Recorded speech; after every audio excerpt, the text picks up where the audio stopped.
Hello and नमस्ते friends. मैं मनोज कुमार यादव, एक फाइनेंशियल डॉक्टर। हमारे YouTube channel money manager Manoj पर आपका हार्दिक स्वागत है। फ्रेंड्स, यदि आप नए हैं और आपने अभी तक भी इस चैनल को सब्सक्राइब नहीं किया हुआ है तो इसको सब्सक्राइब ज़रूर कर लें, जिससे कि हमारे आने वाले सभी वीडियो की आपको समय से जानकारी मिलती रहे।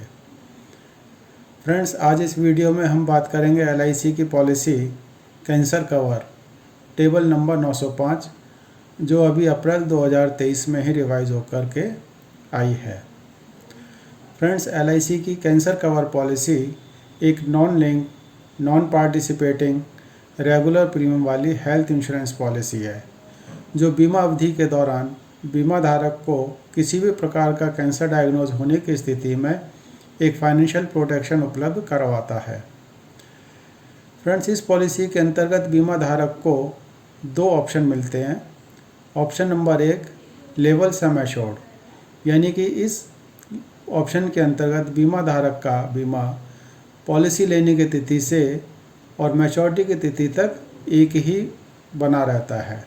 Option number 2, increasing sum assured, इस ऑप्शन के अंतर्गत बीमा धारक का बीमा धन पॉलिसी लेने के प्रथम 5 वर्षों में प्रतिवर्ष 10% की दर से बढ़ता है, या अगर इसी 5 वर्ष की अवधि में बीमा धारक को कैंसर डायग्नोज हो जाता है तो उसके बाद उसका बीमा धन बढ़ना बंद हो जाता है। इसलिए इस पॉलिसी को लेते समय बीमा धारक को ऑप्शन चूज करते समय विशेष ध्यान रखना चाहिए, क्योंकि एक बार पॉलिसी लेने के पश्चात यह ऑप्शन बदलने का बीमा धारक के पास में कोई विकल्प उपलब्ध नहीं रह जाता है। अब बात करते हैं बेनिफिट्स। इस पॉलिसी के अंतर्गत बीमा धारक को काफ़ी सारे बेनिफिट्स उपलब्ध हैं। नंबर 1, यदि उसको बीमा अवधि के दौरान अर्ली स्टेज कैंसर डायग्नोज होता है तो सबसे पहले उसको बीमा धन का 25% का भुगतान तुरंत कर दिया जाता है। नंबर 2, इसके बाद उसको अगले 3 वर्ष तक किसी प्रकार का कोई प्रीमियम नहीं देना होता है, और यदि बीमा धारक सर्वाइव करता है तो 3 वर्ष के पश्चात आगे की अवधि में उसको अपना प्रीमियम देना होता है। नंबर 2, मेजर स्टेज कैंसर, यदि बीमा अवधि के दौरान बीमा धारक को मेजर स्टेज का कैंसर डायग्नोज हो जाता है तो सबसे पहले उसको बीमा धन के 100% की धनराशि का भुगतान कर दिया जाता है। नंबर 2, उसको अगले महीने से ही 1% ऑफ द सम एश्योर्ड, यानी कि बीमा धन के 1% के बराबर हर महीने अगले 10 साल तक भुगतान किया जाता है। और यदि बीमा धारक की इस अवधि में मृत्यु हो जाती है तब भी शेष अवधि के लिए उसके जो नॉमिनी होंगे उनको भुगतान किया जाता रहेगा।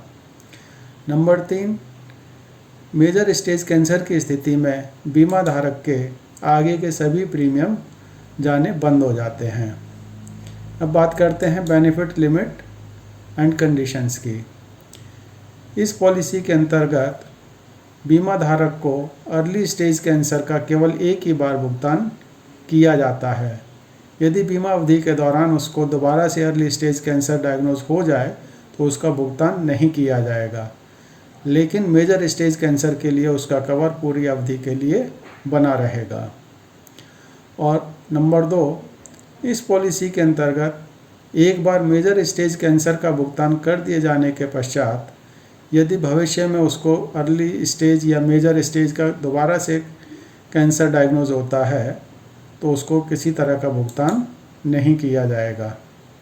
नंबर 3, इस पॉलिसी के अंतर्गत बीमा धारक को अर्ली स्टेज और मेजर स्टेज का मिला करके बीमा धन के अधिकतम 220% तक के धनराशि का भुगतान किया जा सकता है। नंबर 4, यदि बीमा धारक एक ही समय पर विभिन्न स्टेज के कैंसर के लिए क्लेम करता है तो उसको अधिकतम धनराशि का जिस क्लेम में भी भुगतान किया जा सकता है उसके अनुसार ही भुगतान कर दिया जाएगा। नंबर 5, यदि किसी बीमा धारक को एक ही समय पर एक से अधिक कैंसर डायग्नोज होते हैं तो उस कंडीशन में जिसमें भी अधिकतम भुगतान उसको किया जा सकता है, उसके अनुसार उस बीमा धारक को LIC के द्वारा भुगतान कर दिया जाएगा। अब आते हैं वेटिंग पीरियड। इस पॉलिसी को लेने के 180 दिन या पॉलिसी कभी लैप्स हो गई है तो उसको रिवाइव कराने के 180 दिन के अंदर यदि बीमा धारक को कैंसर डायग्नोज हो जाता है तो इस पॉलिसी के अंतर्गत उसको किसी प्रकार का कोई भुगतान नहीं किया जाएगा। Survival period. इस पॉलिसी के अंतर्गत सर्वाइवल पीरियड से मतलब है कि कैंसर डायग्नोज होने की तिथि से 7 दिन के पश्चात तक भी बीमा धारक का जीवित रहना आवश्यक है। यानी कि यदि डायग्नोज होने के 7 दिन के अंदर उस बीमा धारक की मृत्यु हो जाती है तो इस पॉलिसी के अंतर्गत किसी तरह का कोई भुगतान बीमा धारक या नॉमिनी को नहीं किया जाएगा। अब आते हैं eligibility conditions and other restrictions के बारे में। Minimum age eight entry. इस पॉलिसी को लेने के लिए बीमा धारक की आयु कम से कम 20 वर्ष पूर्ण होनी आवश्यक है। मैक्सिमम एज एट एंट्री अधिकतम 65 वर्ष पूर्ण हो सकती है। मिनिमम पॉलिसी टर्म 10 साल, मैक्सिमम पॉलिसी टर्म 30 साल। मिनिमम एज एट मैच्योरिटी बीमा धारक की कम से कम 50 साल होनी चाहिए और मैक्सिमम एज एट मैच्योरिटी बीमा धारक की अधिकतम 75 साल हो सकती है। इस पॉलिसी के अंतर्गत किसी भी मोड में कम से कम प्रीमियम 5,000 रुपये होना चाहिए। Minimum basic sum assured. इस पॉलिसी के अंतर्गत 20 साल से 34 साल वाले व्यक्ति को कम से कम 35 लाख रुपए की पॉलिसी लेनी पड़ेगी। इसी प्रकार से 35 साल से 40 साल तक के व्यक्ति को कम से कम 25 लाख रुपए और 41 साल से 65 साल वाले आयु के व्यक्ति को कम से कम 15 लाख रुपए की पॉलिसी लेनी होती है।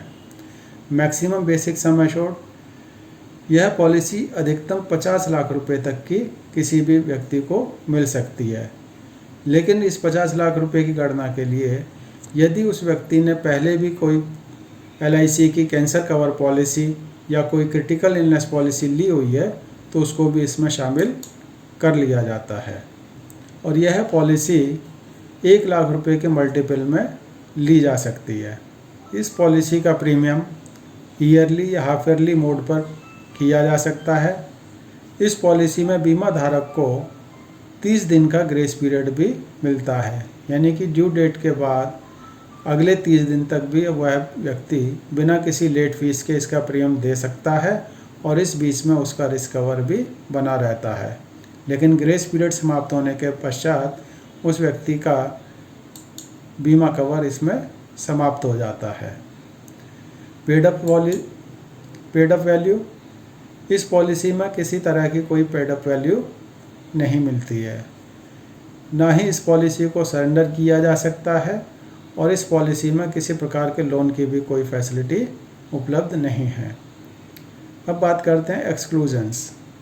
इस पॉलिसी में कुछ एक्सक्लूजन्स भी हैं, यानी कि यह पॉलिसी कब काम नहीं करती, कब यह क्लेम नहीं देगी।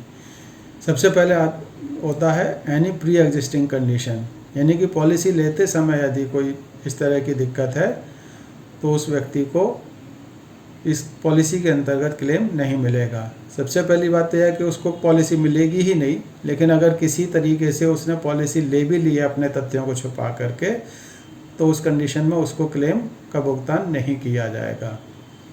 नंबर 2, यदि पॉलिसी लेने के 180 दिन के अंदर बीमा धारक को कैंसर डायग्नोज होता है तो उस स्थिति में भी उसको क्लेम नहीं मिलेगा।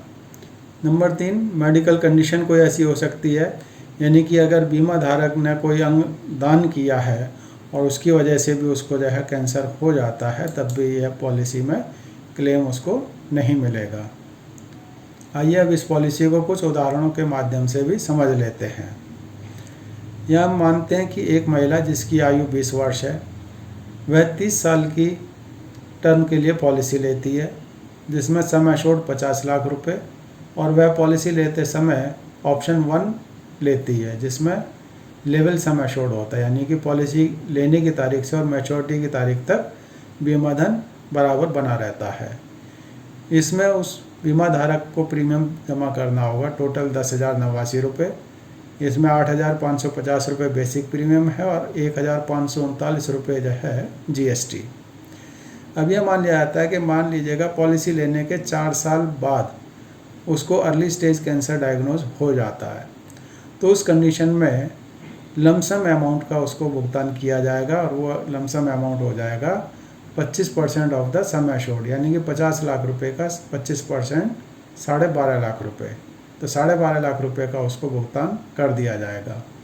इसके बाद में अगले 3 साल के उसके प्रीमियम माफ़ हो जाएंगे और 3 साल बाद भी वह महिला अगर सर्वाइव करती है तो उसको आगे जो है प्रीमियम देने पड़ेंगे। अब इसमें एक कंडीशन यह भी हो सकती है कि इसके पश्चात में कुछ साल बाद उस महिला को दोबारा से जो है मेजर स्टेज कैंसर हो जाता है।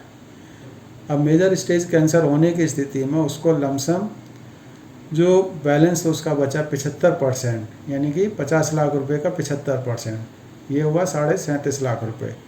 तो इस 37.5 लाख रुपए का भुगतान भी उसको तुरंत कर दिया जाएगा। सेकंड, उसको आगे के सभी प्रीमियम माफ़ हो जाएंगे और इस 50 लाख रुपए का 1% यानी कि 50,000 रुपये महीना अगले 10 सालों तक उस बीमा धारक को भुगतान किया जाता रहेगा। और यदि 10 साल पूर्ण होने से पहले ही उस महिला की मृत्यु हो जाती है तो शेष अवधि के लिए उसके जो भी नॉमिनी होंगे उनको 50,000 रुपये महीने का भुगतान किया जाता रहेगा। अब एक दूसरा एग्जाम्पल लेते हैं। यहाँ पर एक 20 साल का पुरुष है जो 30 साल के लिए यह पॉलिसी लेता है। बीमा धन यहाँ भी 50 लाख रुपए है, लेकिन यहाँ उसने ऑप्शन 2 लिया है।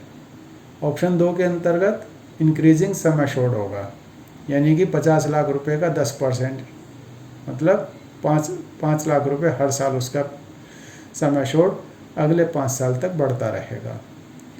अब यहाँ यह माना जाता है कि पॉलिसी लेने के 4 साल बाद यानी कि 5वें साल में उस व्यक्ति को भी अर्ली स्टेज कैंसर डायग्नोज हो जाता है, तो 5वें साल में उसका जो है बीमा धन हो गया बढ़ करके कितना 70 लाख रुपए। तो इस कंडीशन में 5वें साल में अर्ली स्टेज कैंसर डायग्नोज होने की स्थिति में 25% का भुगतान उसको तुरंत कर दिया जाएगा। अब ये 25% होगा किसका 70 लाख रुपए का, तो ये हो गया 17,50,000 रुपये। तो 17,50,000 रुपये का उसको भुगतान कर दिया जाएगा। आगे के 3 साल उसको कोई प्रीमियम नहीं देना होगा। लेकिन यहाँ भी यह मान लिया जाता है कि अगले कुछ साल बाद अगर उसको मेजर स्टेज कैंसर डायग्नोज हो जाता है तो उसको भी लमसम 75% जो बैलेंस बचा, यानी कि 70 लाख का 75%, वो हो गया 52,50,000 रुपये। तो उसको 52,50,000 रुपये का भुगतान कर दिया जाएगा। उसके बाद जो है आगे के सभी प्रीमियम माफ़ हो जाएंगे और वहीं से उसको 70,000 रुपये प्रति माह अगले 10 साल तक LIC की तरफ से भुगतान किया जाता रहेगा। फ्रेंड्स, अब देखते हैं कि ये तो पॉलिसी की कंडीशंस हो गई, उसके क्या लाभ हैं, कौन उसको ले सकता है उसके संबंध में। अब देखते हैं कि यह LIC की पॉलिसी हमें क्यों लेनी चाहिए। तो फ्रेंड्स, आज की तारीख में कैंसर बहुत तेज़ी से बढ़ रहा है। इसके बहुत सारे कारण हैं। एक प्रदूषण, यानी कि चारों तरफ जो हमारे हवा है उसमें प्रदूषण बहुत ज़्यादा है, उसकी वजह से भी कैंसर बहुत तेज़ी से बढ़ रहा है। दूसरा, हमारे खान पीन जो है, हम जो भी खा पी रहे हैं उनमें पेस्टिसाइड्स इतने जो है यूज़ हो रहे हैं कि वो भी एक कैंसर को बढ़ावा देते हैं। थर्ड, हम जो है पैक्ड आइटम बहुत यूज़ कर रहे हैं आज के तारीख में, तो उसमें भी जो है इस तरह के केमिकल यूज़ किए जाते हैं बहुत से, जिसकी वजह से भी कैंसर हो जाता है। और ख़ास तौर से अगर हम इंडिया की बात करें तो यहाँ पर दिल्ली NCR का जो इलाका हो गया, उत्तराखंड हो गया, हरियाणा हो गया, आपके केरल हो गया, कर्नाटका हो गया, हिमाचल प्रदेश हो गया, ये कुछ स्टेट तो ऐसे हैं जहाँ कैंसर बहुत ज़्यादा है। लेकिन हम भारत में किसी भी प्रदेश में रह रहे हों, हम यह नहीं कह सकते कि हम इससे अछूते रहेंगे, हमें कैंसर नहीं हो सकता। तो इसलिए इसकी भयावहता को देखते हुए भी हमें LIC की कैंसर पॉलिसी ज़रूर लेनी चाहिए। नंबर 2, कॉस्टली ट्रीटमेंट, यानी कि इसका इलाज जो है वो बहुत महंगा है। तीसरा, कोई व्यक्ति कैंसर से इतना नहीं मरता जितना वो इसके महंगे इलाज के कारण से मर जाता है। अगर उसने किसी तरीके से इसको मैनेज भी कर लिया, तब भी जो है उसके आगे की तमाम योजनाएं जो है वो बिखर जाती हैं। कहीं उसके जो है बच्चों की शादी के प्लानिंग है, कहीं उसके बुढ़ापे की जो उसने प्लानिंग की हुई है वो सब फेल हो जाती हैं। तो इसलिए भी हमें जो है एक अच्छी बीमा पॉलिसी लेकर के रखनी चाहिए। चौथा, अगर आपकी कहीं से और कोई मेडिकल पॉलिसी है या आप सरकारी नौकरी में हैं या जहाँ कहीं से भी आपको मेडिकल फैसिलिटी उपलब्ध हैं, तब भी जो है आपके लिए यह LIC की कैंसर कवर पॉलिसी एक रामबाण का काम करती है। क्योंकि यहाँ आपसे ट्रीटमेंट के ओरिजिनल पेपर नहीं लिए जाते। आपकी अगर कहीं मेडिकल पॉलिसी है या आप किसी भी सरकारी उससे भी जो है इलाज करवा रहे हैं, तब भी आप जो है यहाँ अलग से क्लेम कर सकते हैं और ये बिल्कुल लीगल ही होगा, जो है कोई आप गलत तरीके से क्लेम नहीं कर रहे होंगे। पांचवा, इस पॉलिसी के अंतर्गत LIC से जो भुगतान किया जाता है वो सीधा पॉलिसी होल्डर को किया जाता है और उसमें किसी भी अस्पताल को भुगतान नहीं किया जाता। तो उसकी वजह से भी आपको काफ़ी सहूलियत रहती है। नंबर 6, प्रीमियम वेवर बेनिफिट, यानी कि अगर किसी बीमा धारक को कैंसर डायग्नोज हो जाता है और वो अर्ली स्टेज कैंसर है तो अगले 3 साल तक उसके ऊपर प्रीमियम का कोई बर्डन नहीं होता, और अगर मेजर स्टेज का कैंसर डायग्नोज हो जाता है तो उसके भविष्य के सभी प्रीमियम माफ़ कर दिए जाते हैं। Number 7, income benefit for 10 year, यानी कि अगर किसी व्यक्ति को मेजर स्टेज का कैंसर डायग्नोज हो जाता है तो उस बीमा धारक को या उसके परिवार को अगले 10 साल तक भी LIC एक निश्चित धनराशि का भुगतान करती है। इस वीडियो में अंत तक बने रहने के लिए आप सभी का बहुत बहुत धन्यवाद फ्रेंड्स। और यदि आपने इस चैनल को अभी तक सब्सक्राइब नहीं किया है तो इसको सब्सक्राइब ज़रूर कर लें, जिससे कि हमारे आने वाले सभी वीडियो की भी आपको समय से सूचना मिलती रहे। Thank you friends.